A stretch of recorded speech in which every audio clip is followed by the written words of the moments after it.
कहानी शुरू होती है 1962 में। एक जहाज जहाँ पे काफी सारे लोग चढ़े हुए थे। वो लोग एक देश से लेके दूसरे देश की तरफ जा रहे थे, लेकिन कोई भी नहीं जानते कि वहाँ पे उन सभी की मौत हो जाएगी और सभी लोग मारे जाते हैं, क्योंकि उस जहाज के अंदर एक ऐसी कर्ज चीजें रखी गई है जिसकी वजह से सभी लोगों को मारना पड़ता है। क्योंकि एक शख्स है जो इस दुनिया में इंसानी शक्ल में मौजूद है, जो हकीकत में एक इविल एंटिटी है। वो लोगों को मारते हैं लालच को देके, ताकि उसकी सोल भ्रष्ट हो जाए और उन्हीं सोलों को लेके वो अपनी बॉस जो है उन्हें भेज देते हैं। यानी एक तरह से कहा जाए वो इस दुनिया में सोल कैचर के रूप में घूम रहे हैं इंसानी शक्ल में।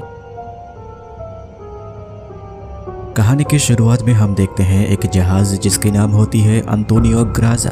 उस जहाज में काफी लोग चढ़े हुए थे। तब तक शाम की वक्त हो रही थी।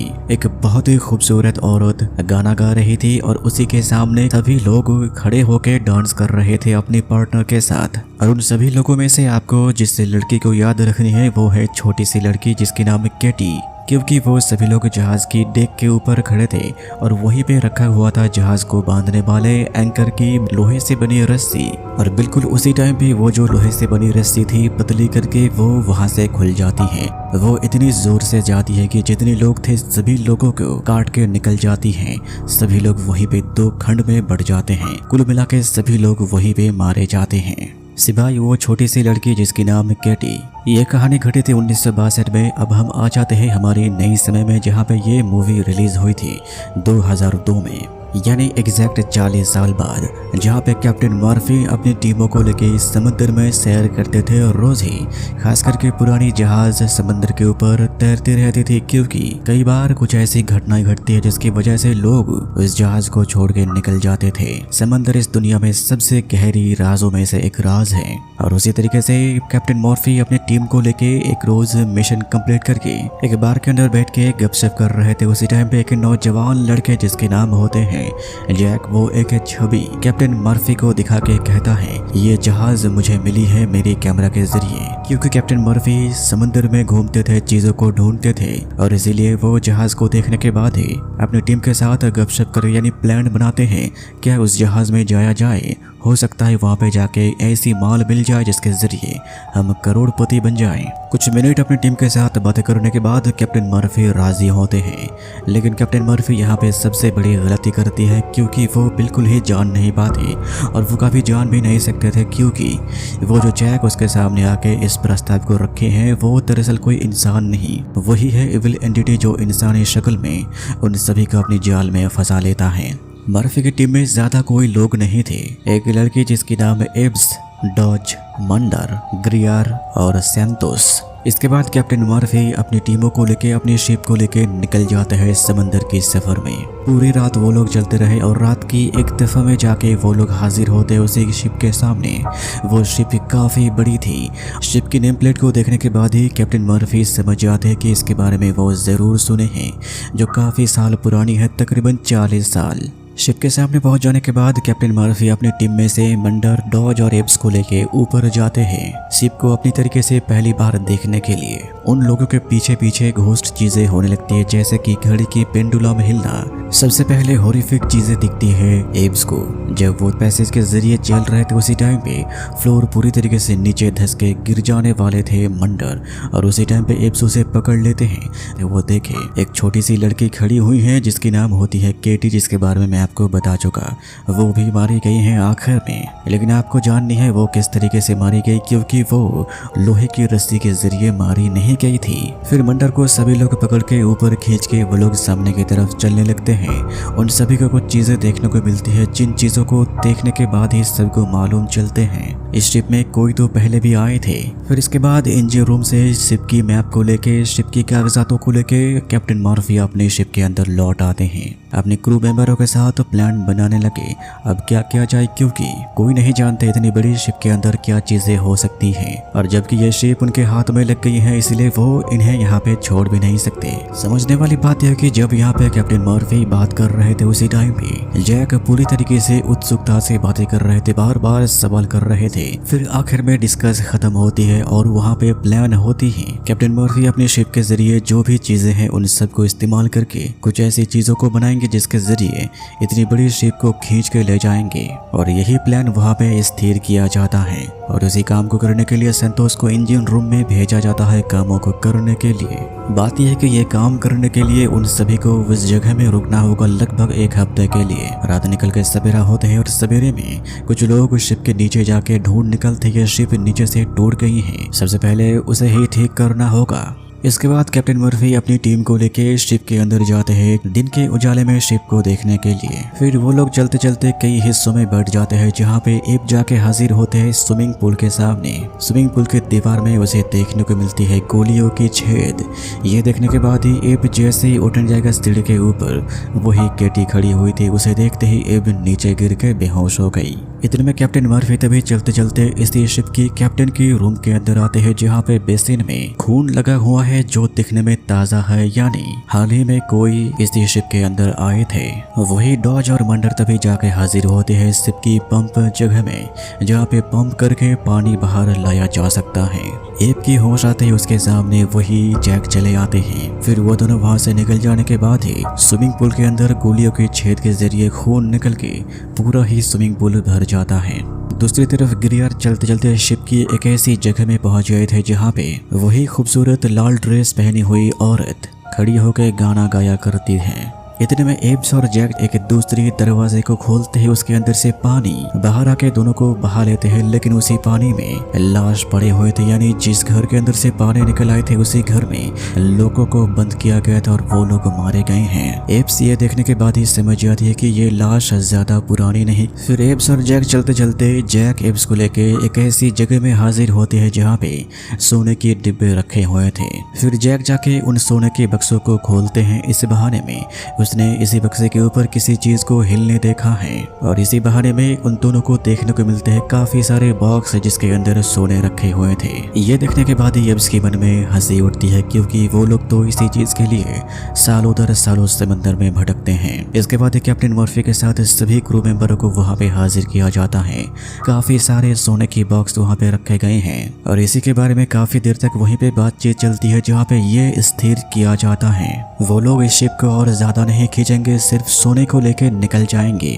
और इसी बात के ऊपर सभी राजी होते हैं, लेकिन जैक की मन खराब हो जाते हैं। वो ये होने नहीं दे सकते क्योंकि अगर वो लोग यहाँ से निकल जाता है तो वो इन लोगों की सोल को नहीं ले पाएंगे और वो अपनी सोने को खो देंगे, जिस सोने के जरिए वो लोगों को लालची बनाते हैं और बाद में उन लोगों की आत्माओं को ले लेता है।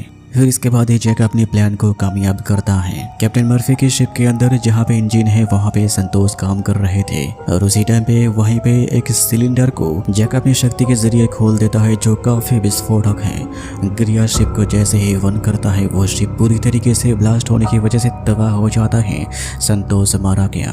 अपनी नजर के सामने कैप्टन मर्फी अपनी शिप को तबाह होते देख के पूरी तरीके से घबरा जाता है, बल्कि उसे ये दुख सता रहे थे कि उसकी वजह से संतोष मारा गया। कैप्टन मर्फी के सभी क्रू मेंबर दुखी थे अपनी दोस्त संतोष को खोने की वजह से, लेकिन उन लोगों को और लालचपन देने के लिए उनके सामने जैक तभी सोने की बात करते हैं। समझने वाली बात यह है कि जैक किसी भी हालत में इन लोगों को जाने नहीं देना चाहते।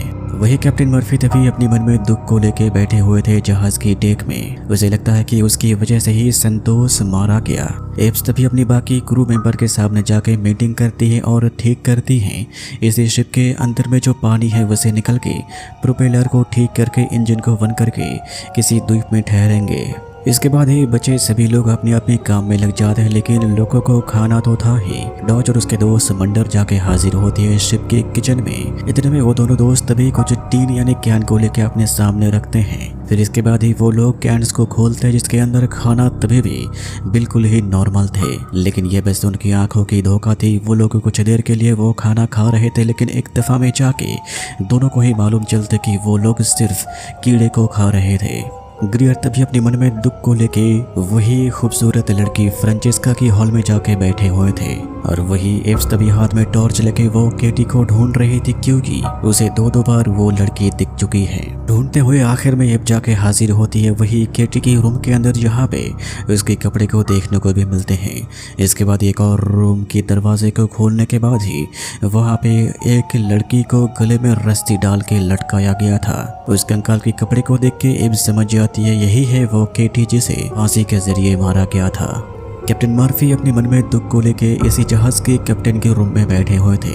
उनके सामने इसी जहाज के कैप्टन हाजिर होते हैं। ग्रियर उस हॉल में बैठे थे, लेकिन उसी टाइम पे उस हॉल की एनवायरनमेंट पूरी तरीके से बदल जाती है, बिल्कुल ही नॉर्मल में। काफी लोग हाजिर होते हैं और वहीं पे वही फ्रांचेस्का खड़ी हुई थी जो उसे ही देख रही थी। समझने वाली बात यह कि ये जो भी चीजें उनके सामने घट रहे थे ये बस उनकी आंखों की धोखा है और उन्हीं चीजों के जरिए सभी को मरवाने की साजिश है जैक की। और उसी के तहत फ्रांचेस्का बिल्कुल ही ग्रियर के सामने आके उसे बहलाने की कोशिश करती है। एब्स को मिलती है एक माला जहाँ पे केटी की मॉम डैड की छवि लगी हुई थी। वो खोलते ही केटी पीछे हाजिर होती है और अपनी मॉम डैड को देखने की जिद करती है और आखिर में उसी माला को केटी के हाथ में देने की कोशिश करती है, लेकिन वो माला केटी के हाथ के जरिए नीचे गल जाता है। फिर इसके बाद ही वहाँ पे केटी बातें बताती है किस तरीके से यहाँ पे काफी सारे घोस्ट फंसे हुए थे और अभी भी फंसे हुए हैं, क्योंकि कोई है उसके लीडर जो लोगों को इसी शिप के अंदर बुला के मार के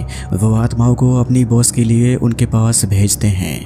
वही दूसरी तरफ इस शिप की कैप्टन के रूम में कैप्टन मर्फी बैठे हुए थे और उसके सामने ही उसी शिप की कैप्टन हाजिर हुए थे और धीरे धीरे वही कैप्टन सभी फोटो को दिखाने लगते हैं कि किस तरीके से 1960 के दशक में एक जहाज गायब हो गए थे जिसके नाम लोरेले हुआ करते थी और अक्रोज उसी जहाज से कुछ सोने की बॉक्स को उसके जहाज यानी अंतोनियो ग्राजा में लाए जाते हैं, जिसके साथ कई सारे क्रू मेंबर भी आए हुए थे, लेकिन वही लोग उनके जहाज के सभी लोगों को मार देते हैं क्योंकि उनके लीडर एक ही थे। वो लीडर खुद आखिर में अपने ही क्रू मेंबर को मार देते हैं और उसी टाइम पे वो कैप्टन मर्फी के सामने जो छवि देते हैं वो देख के कैप्टन मर्फी और ज्यादा घबरा जाते हैं क्योंकि वो जो छवि थी वो थी जैक की। लेकिन इसी टाइम में जैक तभी अपना दूसरे चालों को चाल लिए थे ग्रियर को मारने के लिए। फ्रांचेस्का ग्रियर को बहला के एक ऐसी जगह में ले जाती है जहां में ऊपर से ग्रियर को नीचे फेंक देते हैं, जो जगह किसी जमाने में लिफ्ट की काम करती थी। ग्रियर मारा गया। वही कैप्टन मर्फी तभी घबरा के उसी छवि को लेके आ रहे थे और वो जैसे ही स्विमिंग पूल के रास्ते में आते हैं उसी के सामने संतोने की आत्मा हाजिर होती है जो पूरी तरीके से हॉन्टेड में तब्दील हो गई थी, जो पूरी तरह से जैक की कंट्रोल में है। वो वहाँ पे उसे मारने की कोशिश करते हैं, लेकिन खुद को छुड़ा के जैसे ही भागने जाते हैं उसी के सामने एब्स हाजिर होते हैं उसे बातें बताने के लिए, लेकिन वो संतोष तभी एब के शरीर में हावी हो जाते हैं। जो कैप्टन मर्फी को देखने को मिलती है वही संतोष खड़े हुए हैं और एब के ऊपर कैप्टन मर्फी एक के बाद एक हमला करने लगते हैं और उसी टाइम पे एक दफा में जाके पीछे से जैक आके कैप्टन मर्फी को मार के बेहोश कर देते हैं। फिर इसके बाद ही जैक तभी सबकी भरोसा जीतने के बाद कैप्टन मर्फी को ऊपर से नीचे फेंक के ढकना को लगा देते हैं जिसके अंदर पानी भरा जाता है जो उस जमाने में एक्वेरियम की काम करती है। इसके बाद मामला थोड़ा सा शांत होने के बाद ही डॉज मंडर जैक के सामने एब्स वही सब बातें बता देती है जो बातें केटी के साथ हुई हैं। केटी वहाँ पे कही है कि उन सभी को ये जहाज छोड़ के जाने के लिए। ये बातें सुनते ही जैक वहाँ पे चौंक जाते हैं क्योंकि अंदर ही अंदर वो ये नहीं चाहते, लेकिन कुछ भी हो आखिर में उन सभी को ये शिप को ठीक करना ही पड़ेगा और वही काम करने के लिए एब भी अपनी दोनों दोस्त मंडर और डॉज के साथ मिलके पंप वाली जगह में जाके पानी में डुबकी लगा के वेल्डिंग करने की कोशिश करती है जिसके जरिए शिप की छेद को बंद किया जाए और वो कर देते हैं। वेल्डिंग खत्म होने के बाद ऊपर ही एक पंप मशीन को लगा के पाइप के जरिए पानी को बाहर निकलने लगे। फिर इसके बाद एब्स तभी अपने दोस्त गियर को ढूंढने के लिए टॉर्च हाथ में जहाज के ऊपर चल रहे थे। उसी टाइम में उसे दिखाई देते हैं एक जगह में केटी खड़ी हुई है। उसके सामने जाते ही वो देखती है कुछ लोहे की रॉड के अंदर घुसी हुई है गियर की शरीर, यानी वो मारा गया।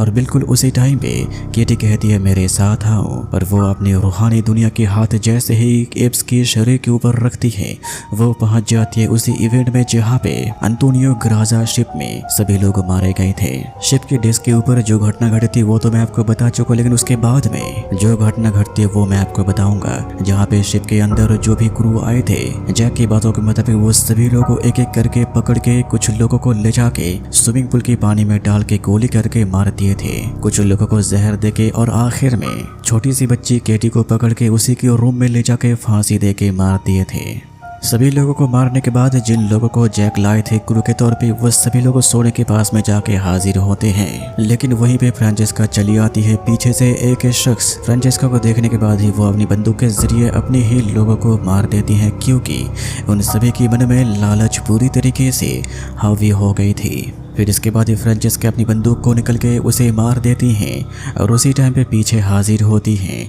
असली विलेन जैक, जो आके जहाज की लंगर के जरिए फ्रेंचेस्का की सर के अंदर घुसा के उसे वहीं पे मार देते हैं। एब्स जैसे ही जैक को देखती है वो पूरी तरीके से समझ जाती है कि किस तरीके से जैक उन सभी को यहाँ पे लाके फंसा दिए हैं। फिर तुरंत एब्स तभी अपनी दोस्त यानी अपने गुरु कैप्टन मर्फी को निकलने के लिए जाते हैं, लेकिन उस चेम्बर में तब तक जैक पानी भर के उसे मार दिए थे। और बिल्कुल इसी टाइम पे उसे पंप के पास दोनों दोस्त डॉज और मंडर खड़े हुए थे, लेकिन जैक एक पाइप को पूरी तरीके से खाली कर देते हैं क्योंकि वो एक जने को मारना चाहते हैं। और उसी टाइम पे मंडर तभी स्विमिंग सूट पहन के पानी के नीचे जाते हैं और उसी टाइम पे प्रोपेलर को ऊपर से घुमा देते हैं और उसी के जरिए मंडर उस मशीन के अंदर घुस के मारा जाता है। फिर इसके बाद ही एब आके मुलाकात करती है अपनी दोस्त डॉज के साथ जो इंजन रूम में थे और उसी टाइम पे उन दोनों के सामने हाजिर होते हैं जैक। एब जानता है कि जैक कौन है और उसी टाइम पे मंडर को देखने के बहाने एब अपने हाथ की बंदूक को देके निकल जाते हैं और कहता है कि तुम दोनों इसी घर में रुको जब तक मैं लौट नहीं आती, लेकिन जैक वहां से जाने की कोशिश करते हैं। एब के जाने के बाद ही जैक वहाँ पे पूरी तरीके से बदल जाता है अपनी इविल एंटिटी में। वो बार बार डॉज को कहता रहा कि तुम किस तरीके से एक लड़के की बातें मान रहे हो, क्योंकि वो वहाँ से जाना चाहता था, एब को मारना चाहता था और इसीलिए डॉज तभी जैक को बार बार रोक रहे थे। आखिर में जैसे ही वो जबरदस्ती करते हैं वो बंदूक से गोली चला देता है। जैक फ्लोर के ऊपर गिर गया, लेकिन वो तभी भी मरे नहीं थे। वही दूसरी तरफ तभी नीचे पंप के पास जाके एब अपनी शिप के अंदर से बम लाई थी वो सभी बमों को नीचे फिट कर देते हैं। सभी बमों को फिट करके एक डेटोनेटर को लगा देते हैं और उसी टाइम पे नीचे हाजिर होती है उसकी दोस्त डॉज, जो ये देखने के बाद ही बार बार कहता रहा कि तुम ये काम नहीं कर सकते, हमें सोना ले जाना है। और उसी टाइम पे एब सवाल करती हैं तुम नीचे आने के बाद मंडर के बारे में क्यों सवाल नहीं किए, क्योंकि मंडर मरा गया था। एब वहाँ पे आने के बाद ही पानी में मंडर की सर को देखी है, जो जैक का ही काम है। और एबा भी जानता है कि डॉज के शक्ल में उसके सामने जो खड़ा है वो जैक ही है। जैक अपनी पूरी शक्ल में आके उसे सभी कुछ बातें बताते हैं कि वो सोलो को पकड़ के अपनी बॉस को भेजते हैं इसी जहाज के जरिए लोगों को सोने के लालच दिखा के, और वो ये काम कई सदियों से करते आए हैं। ये जहाज तो बस उसी प्लान की एक हिस्सा थी। फिर आखिर में एब के साथ छोटी सी लड़ाई होती है और एक तीर के जरिए एब उसी डेटोनेटर के बटन को दबा देते हैं और ये जहाज पूरी तरीके से तबाह हो जाती है। एब के सारे क्रू मेंबर मारे गए थे और आखिर में एब को पानी के अंदर से केटी की आत्मा उसे बाहर लाती है। पानी के ऊपर आके एब देखती है जहाज डूब रही है और जहाज के अंदर से काफी सारे आत्मा निकल के आसमान की ओर चली जा रही है। फिर इसके बाद केट एक चीज को पकड़ के चलते हुए आखिर में एक जहाज उसे रेस्क्यू करती है और उसे एम्बुलेंस में उठाया जाता है और उसी एम्बुलेंस के अंदर से एब देखती है कुछ क्रू मेंबर जो हाथ में बॉक्स को लेके उसे शिप के अंदर चढ़ रहे थे और आखिर में जैक चला गया, जो उसे देखते ही निकल जाते हैं। और ये देखने के बाद ही एब पूरी तरीके से घबरा जाती है। जैक को मर जाना चाहिए था, लेकिन जैक मरा क्यों नहीं। अब यहाँ पे बारी आती है हमारी समझने की, क्योंकि जैक जो है वो एक इविल एंटिटी है जो सदियों से बुरी आत्माओं को नरक में भेजने की काम करते हैं और जरिया है वही कर्स्ड सोने यानी गोल्ड। क्योंकि वो जहाज को एब ने तबाह कर दिया, इसीलिए जैक को एक और जहाज की जरूरत है जहाँ पे काफी सारे लोग मौजूद होंगे। फिलहाल जैक इसी जहाज में सोने को चढ़ा के बिल्कुल अंटोनियो ग्राजा की तरह लोगों को मार देंगे और एक के बाद एक कैप्टन मर्फी की तरह लोगों को पकड़ के जहाज के अंदर लाके उनको सोने की लालच देके उसे मार के उस लालची सोलो को कैद करेंगे ताकि उसे अपनी बॉस की तरफ भेज सके।